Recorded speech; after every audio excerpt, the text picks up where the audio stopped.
Really excited about the launch of our new bachelor's program in cannabis, fall 2023. This has been significant work done by a number of people in this campus community and in partnership with our local community. And students are going to have the opportunity to explore historical, cultural, social, political, and legal contexts of cannabis through social and environmental justice frameworks. And so really excited about that work. But I think the expertise that sits behind me is so compelling that I don't want to take up any more of the time. And so I'm going to turn it over to Neil Chase from CalMatters. Thank you. You bet. Well, thank you for welcoming us into to the campus on this. Thank you all for showing up on a holiday to be here for this event. We are CalMatters. We're the news organization covering California policy and politics statewide. We're here, as Jen mentioned, for Media Day. We're big fans of the journalism program here. We have folks working with us who came out of that program. And we try to cover issues statewide from a state perspective, and you can't do that without being in the places where they're actually happening. So we're thrilled to be here today with some amazing people who I've gotten to know a little bit this week in some of our preparation calls. An hour will go by very quickly, so we're going to try to hit some of the key points that we want to share, and especially save plenty of time to open it up for your questions, because we want to hear from you and let you probe some of these folks' ideas. Dominic, I want to start with you if I can, way down there at the end. The provost just mentioned your new program in cannabis, which I'd love for you just to take a minute to talk about and kind of tell us what's coming, what you've already done and what's coming. And then I'd love just to hear a minute of your thought on where we in the news media are getting it wrong on how we talk about the cannabis industry. Thank you so much. Well, to start off, we are launching fall 2023, the Cannabis Studies program, totally unique undergraduate major that has its goal of graduating students who will be stewards of social change in a complex world. And when it comes to cannabis, that complexity is regulatory as well as economic, because it's something that's happening in what I call a post-prohibition context, where we're still entangled with prohibition laws and culture, even as we're getting legalization codes off the ground. And to me, I think something that people miss is that the jobs and careers that are available in cannabis are not just in industry. They're in regulation, they're in compliance, they're in forms of stewardship that include working with grants to help people re-enter from prison, public health institutions, and so forth. So it is a flexible, interdisciplinary degree that students will have a lot of opportunities to pursue careers in the private and public sector, but potentially outside of it as well. It's a sociology degree. And I want to point out that the director of the Department of Cannabis Control in the state of California, Nicole Elliott, has a sociology undergraduate degree. And so just to kind of orient you to, a question that people have around, what kinds of jobs people are going to get. Hopefully stable ones with insurance and careers and professions, not just low-level entry into industry. So this year we started off with Humboldt and Cannabis and Global Cannabis as pilot courses that folks can take, and we will be launching in the fall with our suite of courses that will include Introduction to Cannabis Studies, Cannabis and Social Equity, among other classes. We're really looking forward to it.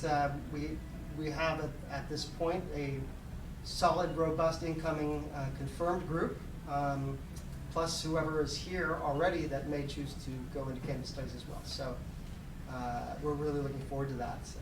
We also have some very interesting things developing. One that I can tell you about is we're developing a program podcast, the Cannabis Studies podcast, which will help my overwhelming desire to accommodate so many guest speakers in classes like Humboldt and Cannabis, but Global Cannabis as well.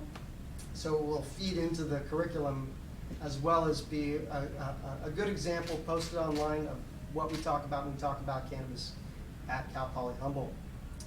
So past that, I want to make sure that I get to our other folks, but I think that one of the things that I've noticed about media coverage and cannabis legalization is that sensationalism was a huge part of getting prohibition to happen. And sensationalism seems to also be coming along with how legalization is happening. And sensationalism sets up really simple binaries of good and bad people. And so this is an opportunity that people still have that cultural stigma about cannabis people to just decide that the cannabis industry itself is, a bunch of potential criminals and bad people, and therefore the policies, regulations that flow are based on fear of the plant and its people, as opposed to nuance and context. The other thing is just getting things wrong in terms of legalization. What is a legal state? California is a legal state, but half of its jurisdictions actually don't allow any part of the cannabis industry to be implemented. This creates a really difficult situation for the market, especially for suppliers. There's plenty of supply, but where are the outlets?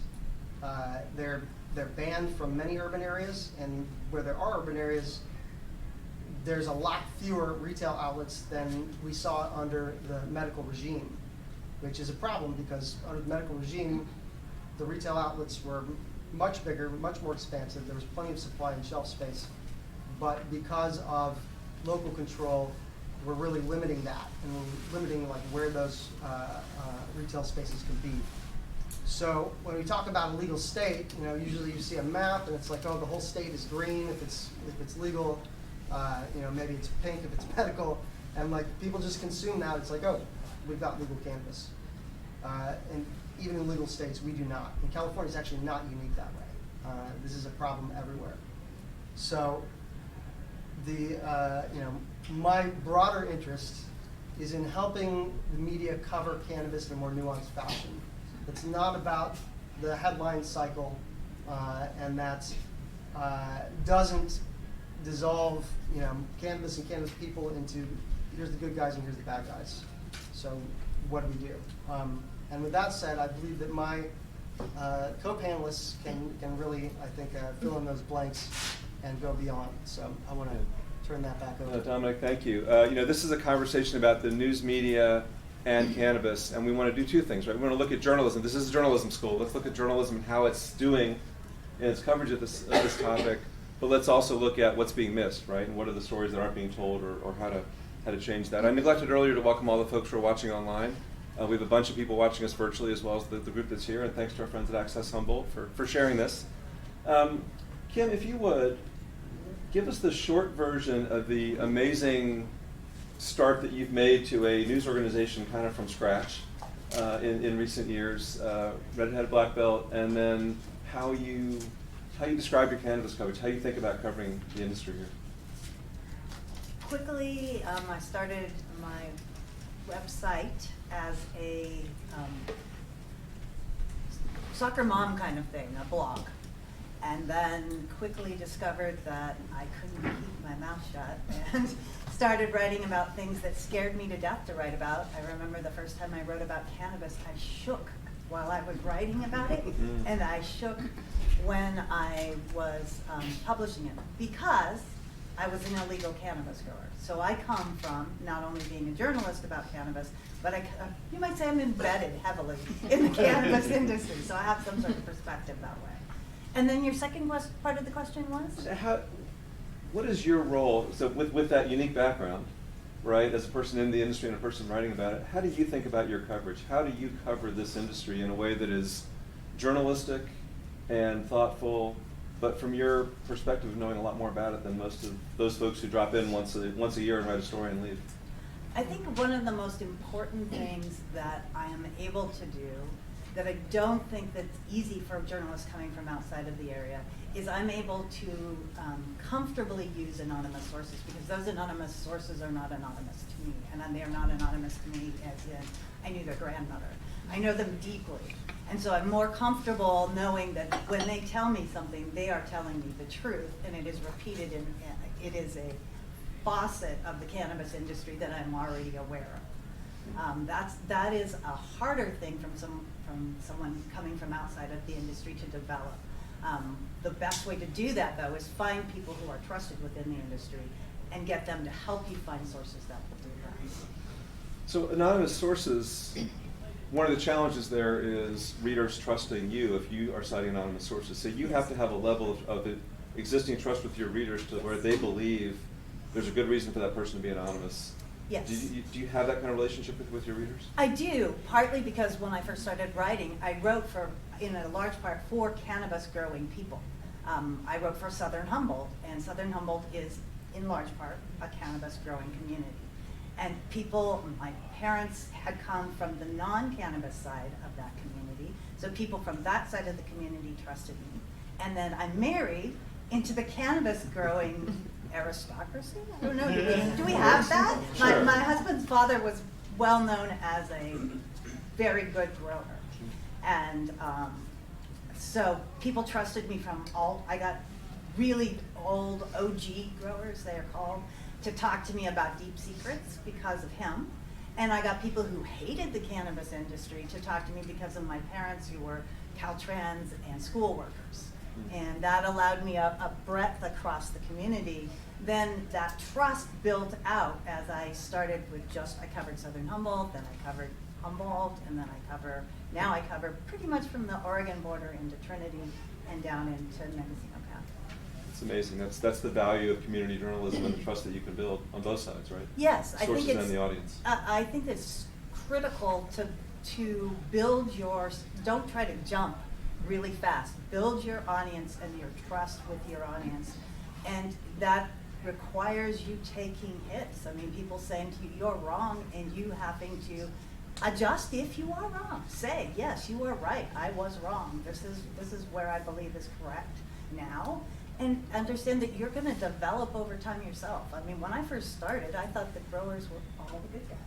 You know, that's who I knew. I thought we were a little house on the prairie in the woods. I didn't understand that there was also aspects of the community that were less bright and shiny.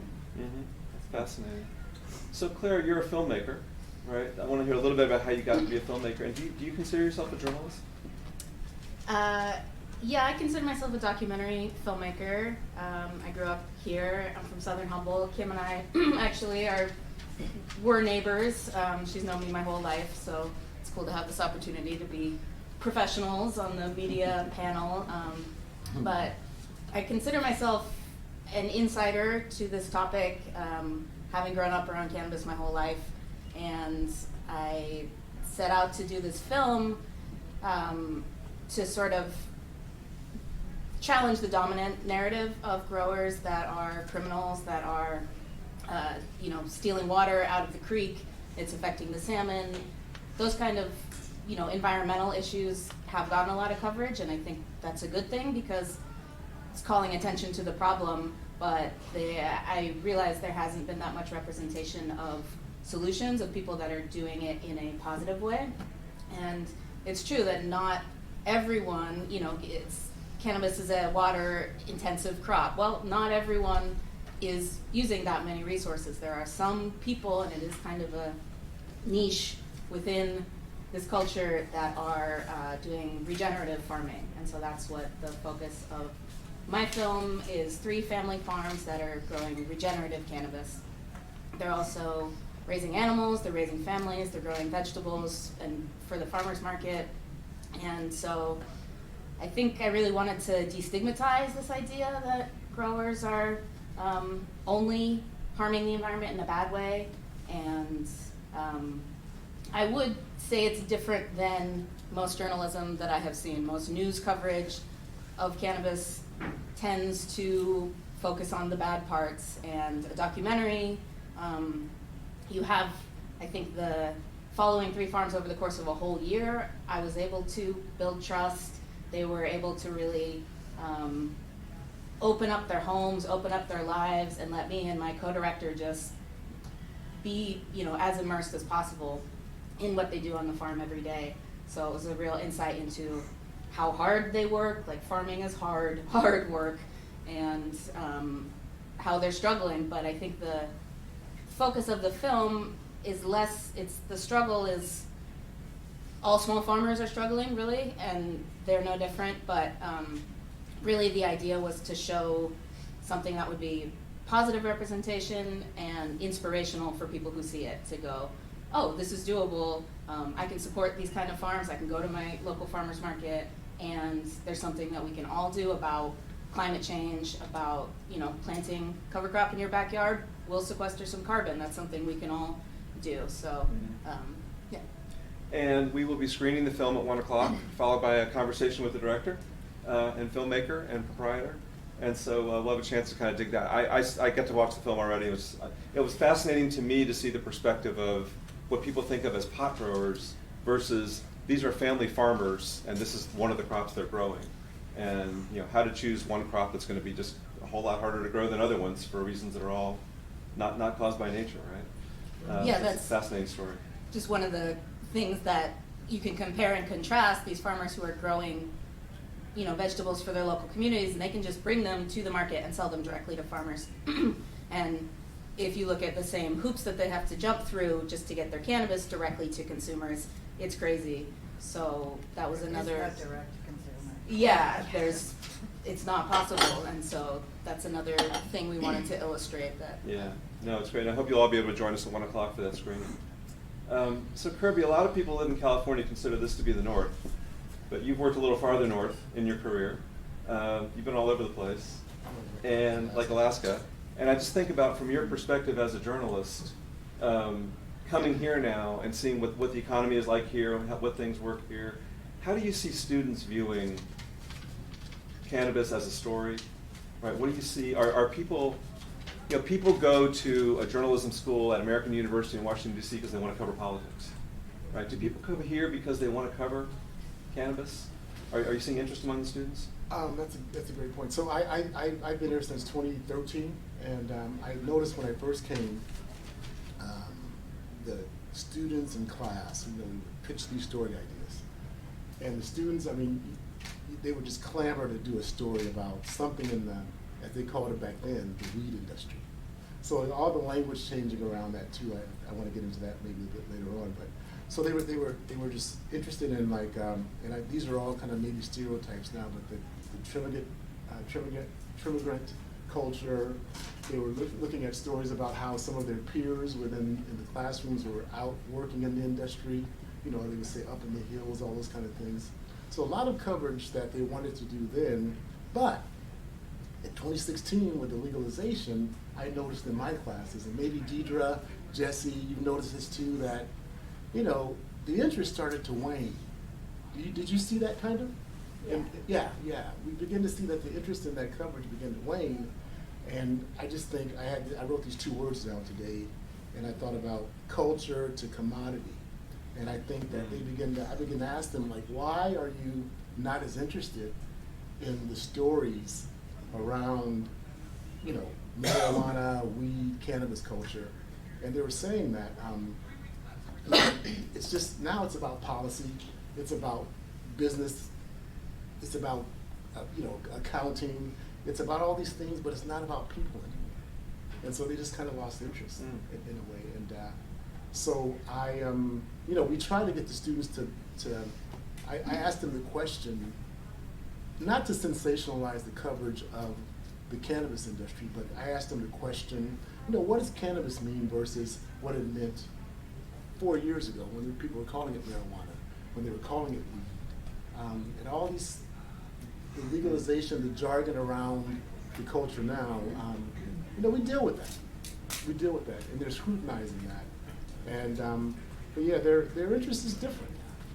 Yeah, the story has changed. And we have a number of students with us today, so maybe in the Q&A part we'll hear from some thoughts about that. Yeah, maybe so, yeah. Yeah. I've definitely noticed that, yeah. Fascinating.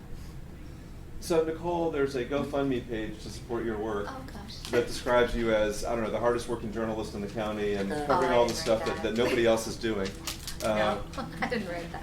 I know you didn't write that. I wasn't suggesting you wrote it. You've got fans who are I want to hear a little bit about how you became a journalist, because it's not the usual path. You don't have a Humboldt State journalism degree and a lumberjack byline. You still could. But Okay. Talk about your conversion from what you were doing to becoming a journalist, why you decided to do it. Yeah, I have a unique path, I suppose, to reporting. I always was a reporter. In high school, I loved doing the muckraking reporter reporting even then. But I was, not enchanted by the Fox News coverage that I got in my hometown. So I sort of put that on the back burner. And I found my way back to reporting through legal work, actually, a cannabis law office.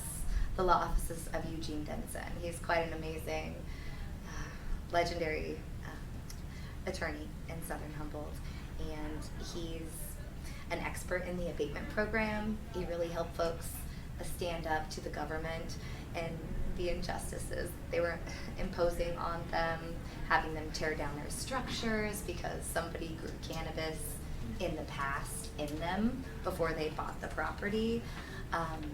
We would work with folks, for example, that had, lavender patches that they would consider cannabis, and we would have to disprove that $10,000 later, whatever it was, for experts, engineers, lawyers, all these things.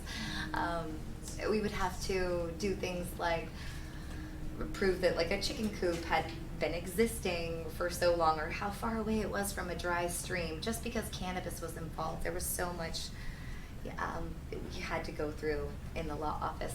Sorry, back to your question. So I started with the law office, right? And just watching all of these injustices, it blew my mind. The stories I heard were so jaw-dropping. You can check my work on Nicole Norris, the redheaded black belt, and look more into that. But once I was doing that, I was also simultaneously working for the Greenfuse newspaper with Paul Insimer, the late great Paul Insimer. I was reporting as much as I could, but I was self-taught pretty much at that point, and I didn't really understand everything that you all are probably learning in school, the students here. I didn't know the nuts and bolts, and I wasn't effective, frankly, at all until I reached out to Kemp. And it was just in desperation to get these stories out, frankly, and to help these people that desperately needed our help in our community. Watching elders come in, medical cannabis farmers that had like cancer, and they're losing their land over an abatement, for example. Or I cannot tell you how many people I know that have died from either suicide, health issues, or whatnot. It just got so insurmountable to carry that weight. And I was fed up at one point. I was on maternity leave too. I had a 1-year-old at my breast, and I called up or emailed Kim, and I was like, we gotta tell these stories. I've got 3 people that are ready to go. 2 of them were anonymous. She was speaking about that earlier, and the trust that she has built in this community has really helped us significantly, because I don't think that we could have gotten those stories out, those first 2 stories, if they weren't anonymous. People were so afraid to come out of the closet, even being accused of cultivating cannabis, because they had maybe in the past had like a little medical garden, right? But they're getting an abatement today for the past, and they didn't have cannabis, and so, they didn't want that stigma, that that stereotype imposed on them. For example, one gal was like a school counselor, and she didn't want people to know that she was accused of cultivating cannabis, even though she was innocent. So we had her go anonymous. And the first couple stories, if you look at my work on Kim Kemp, they didn't get as much positive community feedback as they did later on. And I think we really worked together to like overcome that stereotype, the false narratives that people are all in the hills ruining them. We need to protect the environment from back to the lander, homesteaders. This is not accurate all the time. And sure, there are cases where people are destroying the environment, but there's enough of that in these propaganda press releases, as I call them. We don't need to be writing about that, I don't think, as reporters right now. The government has that covered. Like, they can tell all the stories they want about the bus and everything, and I think it's our duty as journalists to tell the other stories that are deeper and being missed. So you were working in the attorney's office. You were working as an advocate for people who were accused of these run-ins with the abatement department, right? Yeah. Are you an advocate now? Are you a journalist? Are you both? I have several hats that I wear, and it's very confusing. Kim says she doesn't envy me all the time. I'm like, oh, let me put on my reporter hat. I'll be in interviews, seriously, like working at the law office and then also trying to get information as a reporter. And I have to be very upfront with the people that I'm interviewing. This is confidential. This is my role in this, with this hat on, and this is my role with this hat on. So yeah, it's That's hard, right? complicated. It can be hard, but ultimately I'm after justice. So it's not really, you have to think about your, the legality around being a legal assistant. You have confidentiality issues, and same with the reporter. You have, the promises you've made to people that you're interviewing and obligations to them. But it's easy to balance, I think, for the most part, like, because you're after justice and And to your readers, though. You have an obligation to your readers to present the truth to them, and you have an obligation to your sources to protect them. And that can be a conflict that you struggle with constantly, because the source may not want you to tell everyone that they're a marijuana grower. Right. At the same time, that may affect the part of the story, and so you have to do a balance. And your readers have to know that you are doing the best you can to provide them the truth without throwing someone under the bus. yeah, absolutely. So how do you And teach? Kim is the one that teaches me all about this.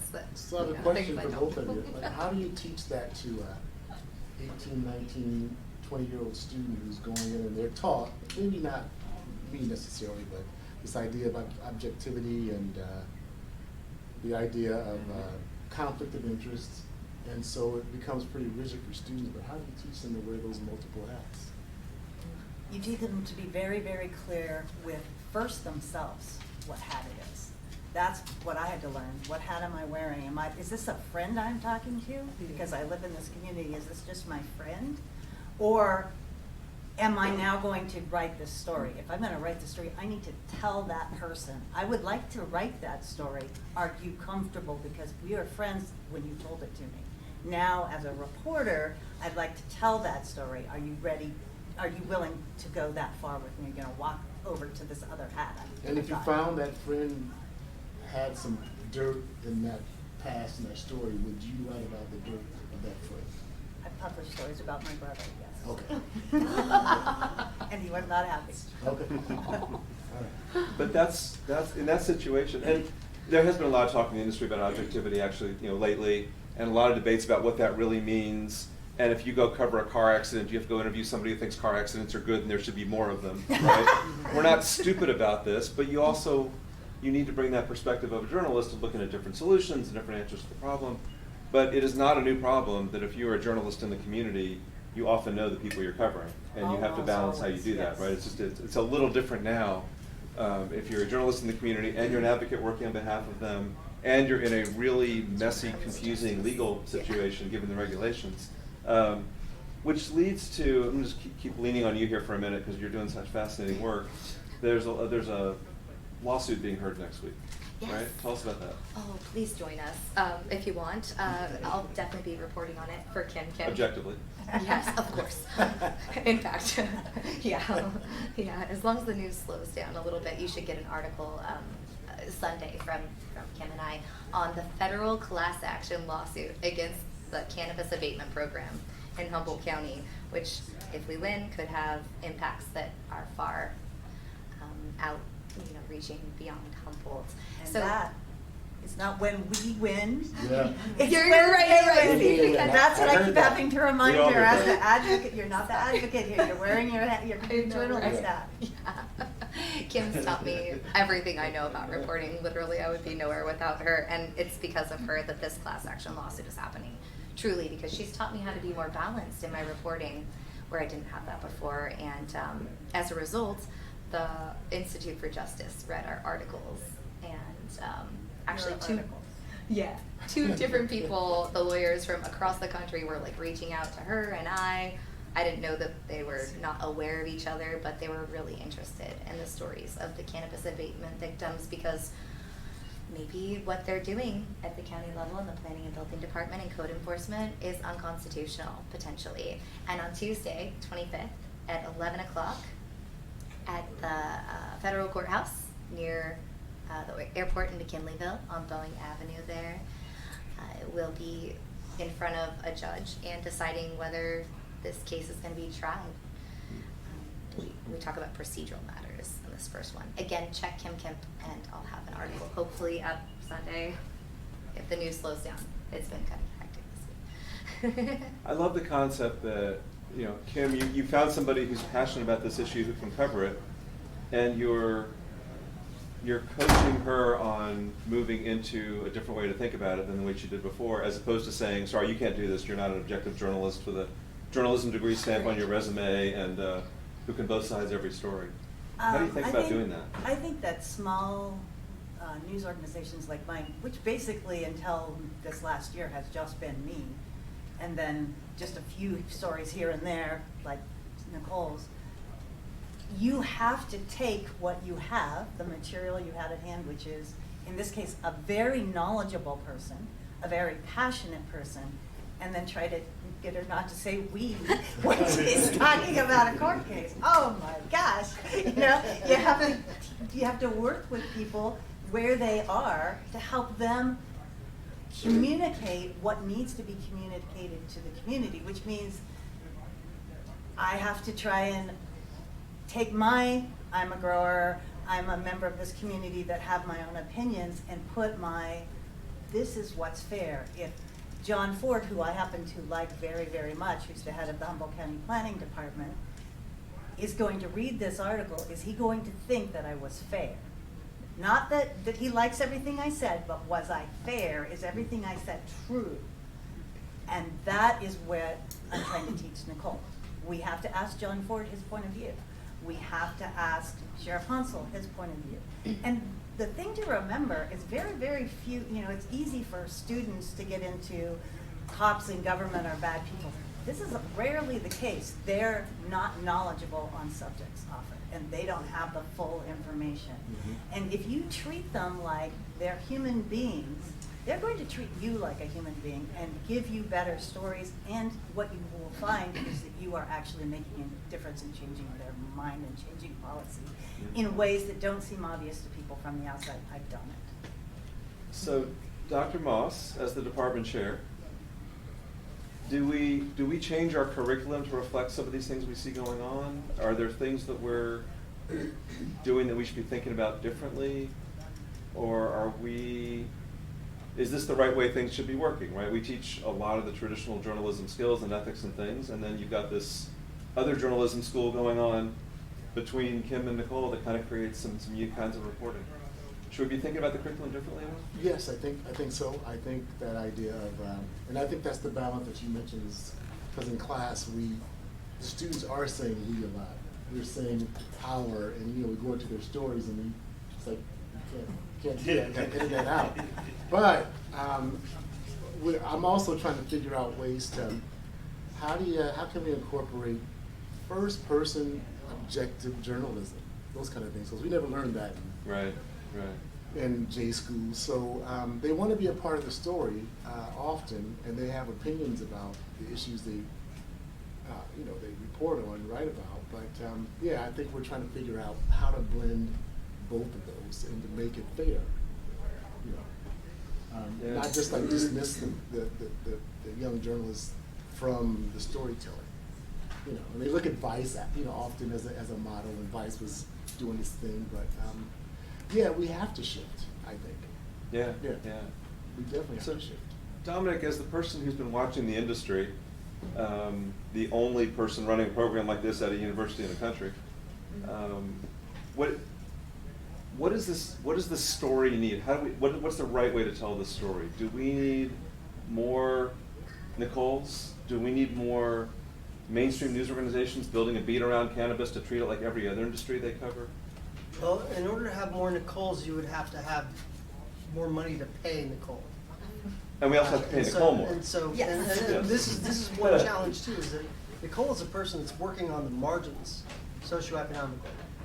And like what she's doing and how she's, because this is her community. She's an embedded community member. And Kim has operated in that fashion as well.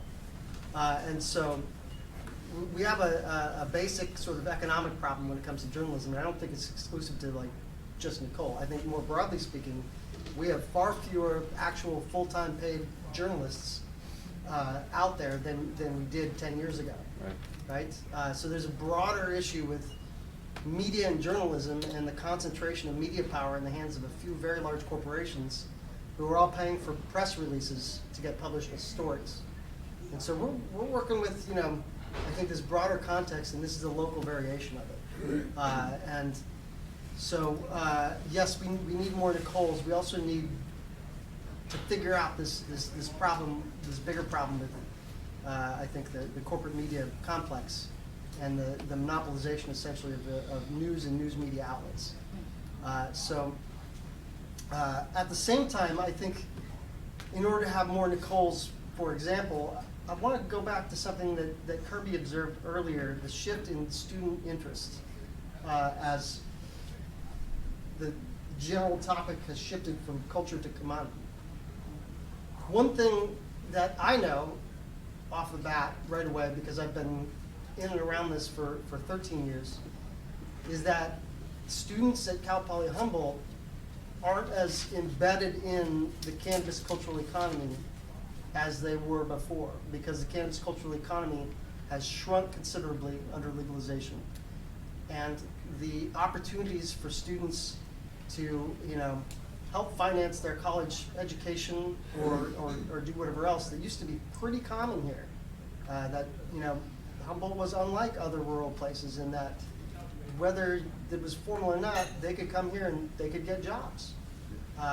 And they could work their way through, they could pay their tuition. Some of them were far more, comprehensive about it than others, but they were able to go in and out of the community in a way that, like, now there's a barrier. And this is the thing about legalization, it has created a huge barrier that is between basically like the money and the culture, right? And so like the money incentives are there, and guess what? Students are like, I'm not that interested in, how a retail store is set up or how something's packaged, especially the countercultural students, and which I'm from the no logo generation, man. Like this whole like being around brands and that stuff is, I've had to overcome a little bit of my own kind of like countercultural, reactionary, because these are people that are entrepreneurs that are trying to make it, right? And so building more bridges between the cultural economy and the stories that are immediately apparent to them, I think that's something we need to break down. Like there's a wall now. They don't see the people anymore. What they see is just normal American capitalism, and they're not that interested in it, to be honest. It's not the human interest story. So there's a lack of joy, there's a lack of social value in it.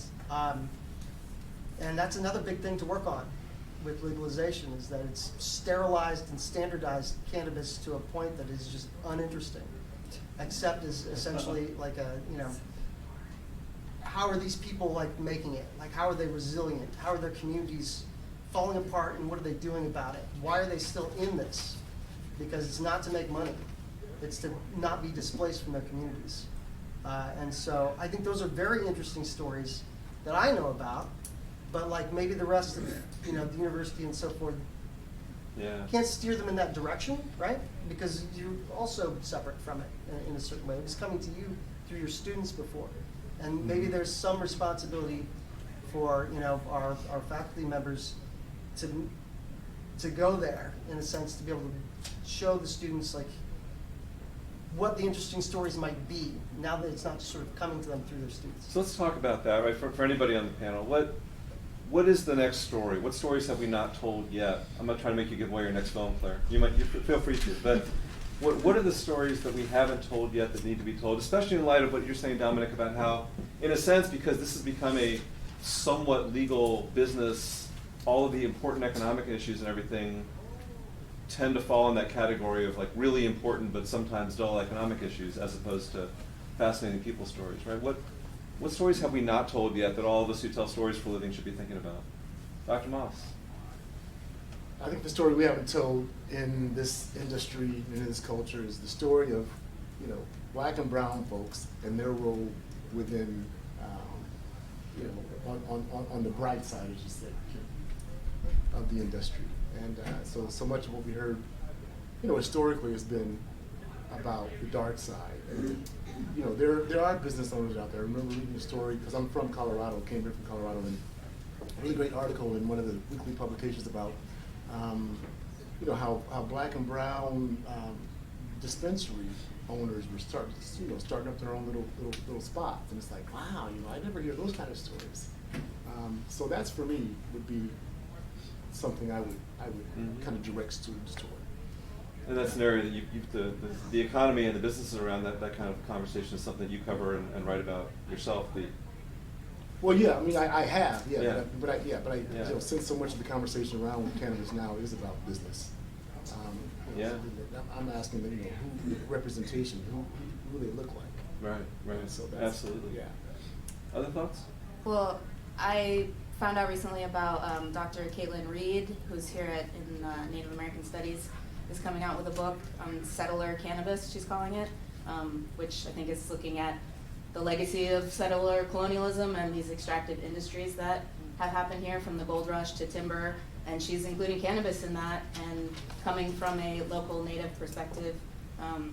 So I think that is really important. I'm looking forward to reading about that, and I think, it's the cover of the book is a huge kind of clear cut filled with smart pots of weed. So that is an image that we have seen before, I think, but I think her critique is coming from a place that hasn't gotten so much coverage.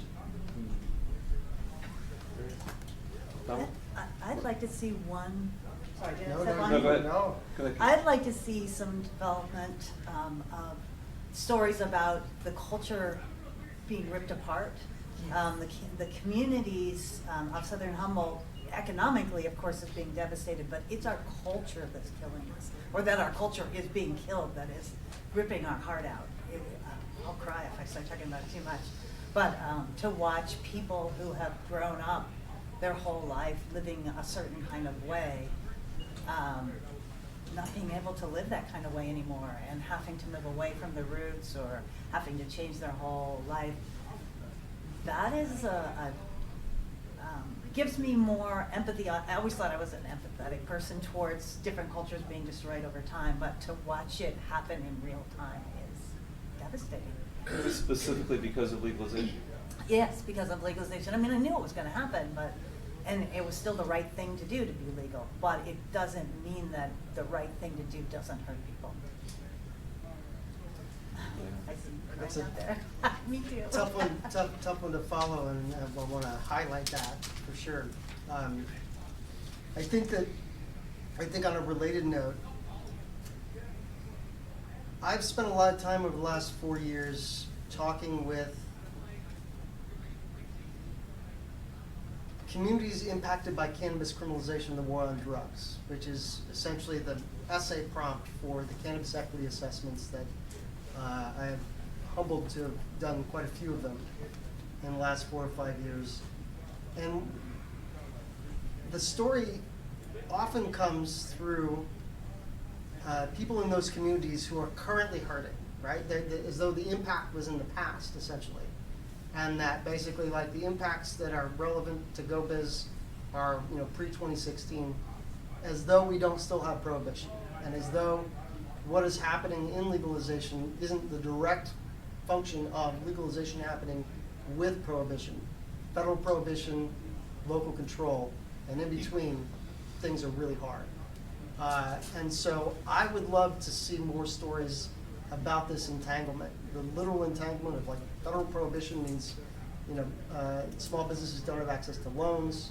They're subject to predatory investors.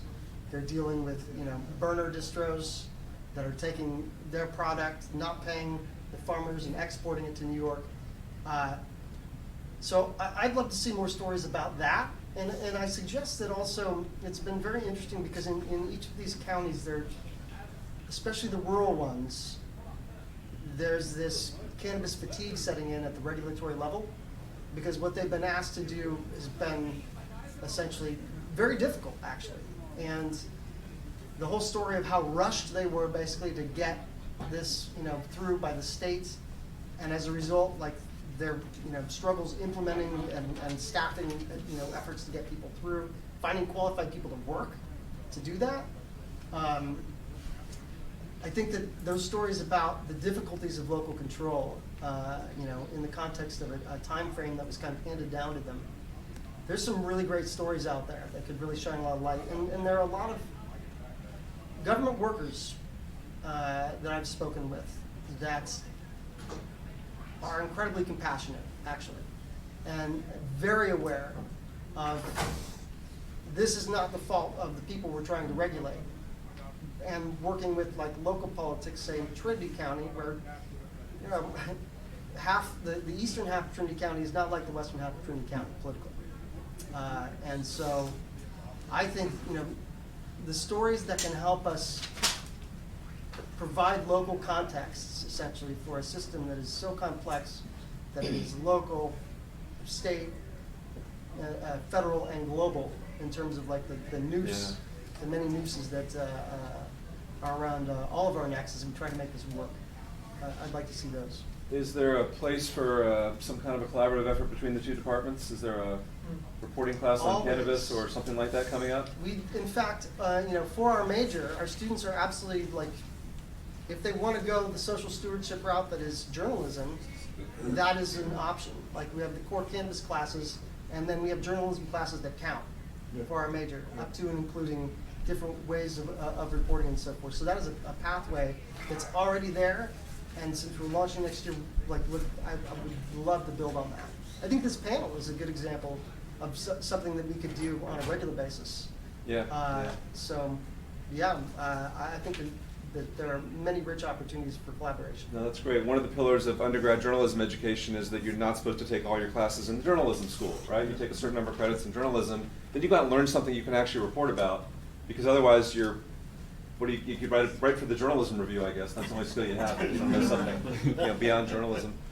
We have a lot of folks here who are students, educators, people involved in the industry. What kind of questions do you have for these folks? Yes.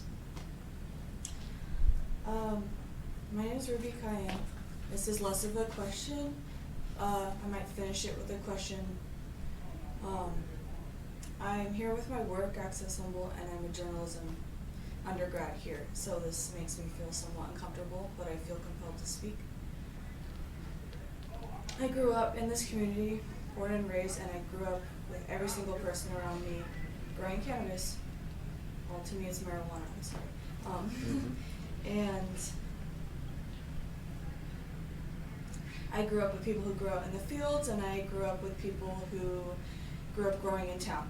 Really little mom and pop, like you wake up, you take your kids to school, we come home, I'm not gonna name names, but I was in there making clones, helping transplanting, every single person in my life. I could count the people who didn't grow that I knew on my hand. And that's how I grew up, and when cannabis became illegal, or became legal, excuse me, it completely destroyed the small amount of financial stability that my family had and that many other families around me had.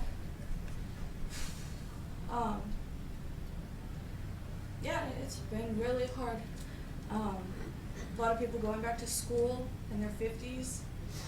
A lot of people working at grocery stores and stuff like that when they got to work at home and be with their families for 20, 30, 40, 50 years. And so I found myself as a journalist that I want to report on that because that's my family's industry, and so many families around me, but simultaneously when I do go to report on it and I started to write a piece talking to dispensary workers recently, and they're so burnt out too. Of course, I feel strongly that cannabis should be legal. It's a plant that grows out of the ground. But the way that this legalization process has happened in a way that has either intentionally or unintentionally disregarded the welfare and the livelihood of the people who created their entire worlds around this, and that it was just this way to be home with your kids at the end of the day. Which goes a lot to the question about what stories should we be telling. So when I see all these wonderful people coming together to implement cannabis studies and to write on cannabis, and all these things, just to keep in mind, I guess, the angles that you're coming at this with, and making sure that these people are not just continuing to be swept under the rug, because we are the people who established this industry with our hands and our work, and now it's like it didn't even matter because it's been taken, and yeah, it's just something to think about. That is so inspiring to hear from you. Thank you so much for speaking. I'm tearing up with you, sister. Seriously.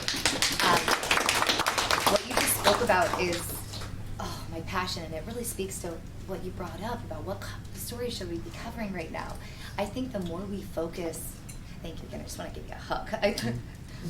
I know we only have so much time, so forgive me for running through this, but I really think this speaks to why we should be focusing on bigger issues than cannabis, because I mean, cannabis is so unique in the fact that it's been outside of like the regulation, corporatization, commodification. I mean, some people, of course, are doing things that were greedy or whatever, but there was small family farmers like you're speaking about, and that's what pulls me to this reporting topic.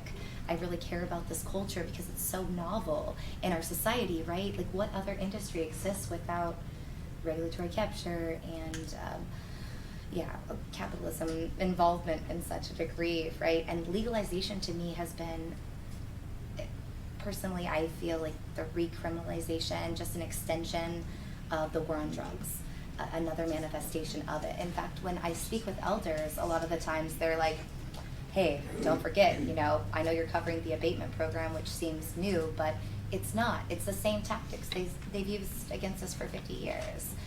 And I think the more we can cover the unique lessons that we've learned from this culture, I think the better off we'll be. Even though you feel like it's over, I don't think it is. Maybe I'm silly to hope, but I really think that something special happened here, and if we hold on to these stories and we tell them with authenticity and passion and heart and truth, honesty, and be balanced about it, I think we can overcome this corporatization of the industry and at least let our small farmers have a future here. Bless your heart again for sharing that story.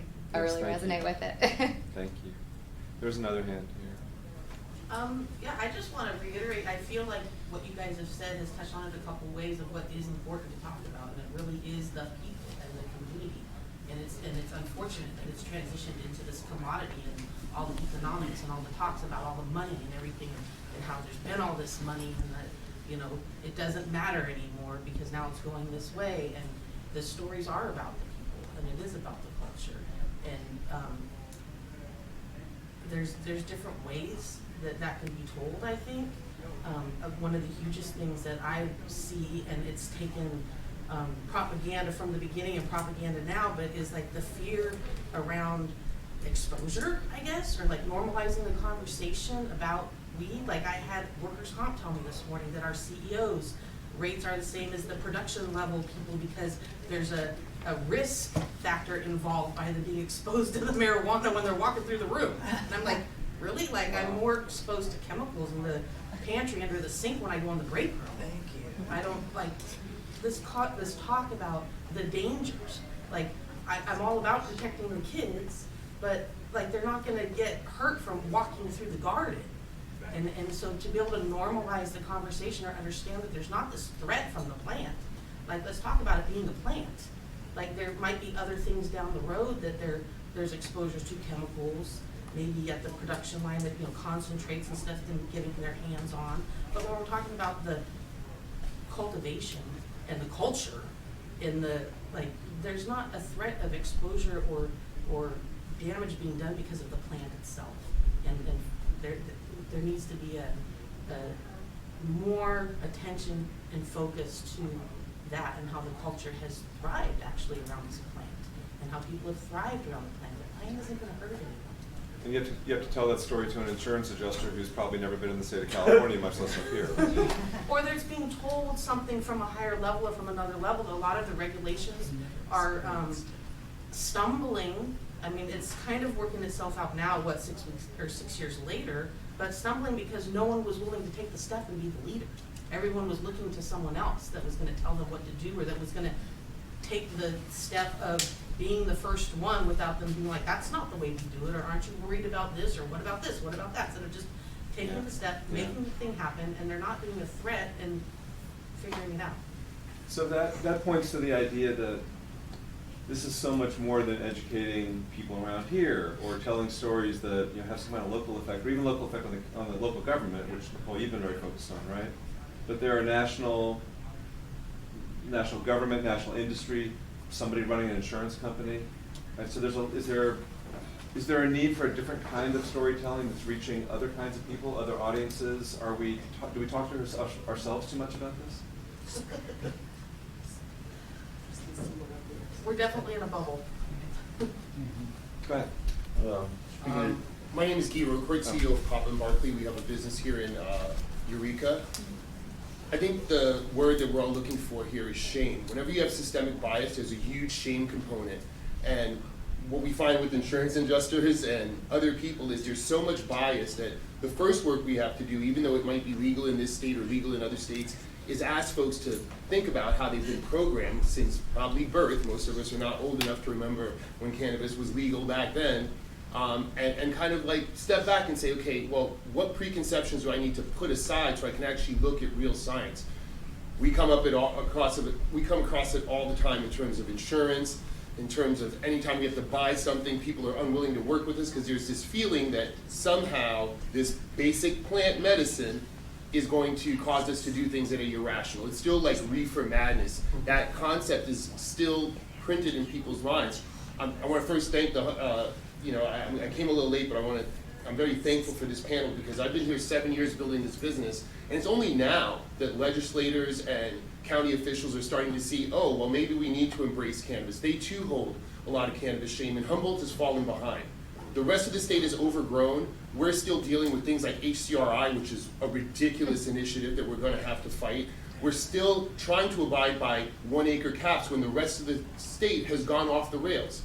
We paid the biggest price during Prohibition, also I think paid the biggest service by growing, and the folks she talked about continued to produce cannabis throughout Prohibition and keep the hope alive, right? And of course suffered. At our dispensary, we partner with 4 legacy farmers who remember the camp helicopters. These are generational growers who remember being separated from their families when they were children and are back on their land now in a legal environment, but they're suffering. Okay, so when we talk about stories that need to be told, it's not only the stories of the folks who paid it forward. We like to say that we stand on the shoulders of giants, people that are still incarcerated for us to do what we're doing now. But it all comes down to this systemic bias that every single media outlet, up until probably, I don't know, right now, was pushing bad messaging, fake science, propaganda against the plant for, I've heard all the reasons, I'm too invested in it not to know them, but they're all like unbelievable. It's hard to believe that such a large group of people, the entire nation, would fall prey to such misinformation. And now we live in a world of compounded misinformation. So I would only ask that as we teach these young people about cannabis, that the first thing, it's not just go and start writing about it, its first thing is, even I have some cannabis shame. Compared to my younger employees, I still feel like I need to go around the corner if I want to smoke. I don't feel comfortable standing out in public because there's too much years of trauma. They, of course, want to exercise their rights, and I appreciate that, but that notion of, hey, we've all been programmed with this bias against this plant, even words like marijuana, which I view as not an accurate term. It should not be a term we use. We have cannabis. We know what to call it, right? When folks call it, when I'm listening to AP News and they're talking about marijuana, it's like, words are powerful, I'm sure, as you all know, and maybe we should start to curate our words and start to really look at all the pre-programming around this plant that has been done. I thank you for your time. No, thank you. We are unfortunately at the bottom of the hour, and I know we could talk about this more. I think, Dominic, you made the point. This is not the end of this conversation. This is the start of the conversation. We have to keep doing it, right? And we will, especially as you spin up your program. We do unfortunately have to end. I want to thank everybody who came in person, everybody who's online with us as well. A whole bunch of people doing that. and our friends at Access Humboldt again for bringing this to everybody and reporting it, and all of you for taking the time to plan for this and to then have this conversation. Before we break, there is lunch in the back, and at 1 o'clock we'll be convening to talk about the film. Did you want to share something real quick? Just the terminology, global cannabis, what does that mean?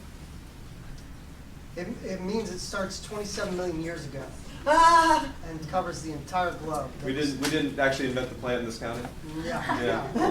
So, That's a good conversation to have, I think, over lunch. Yeah. Right? Thank you all so much for doing this. Really appreciate it.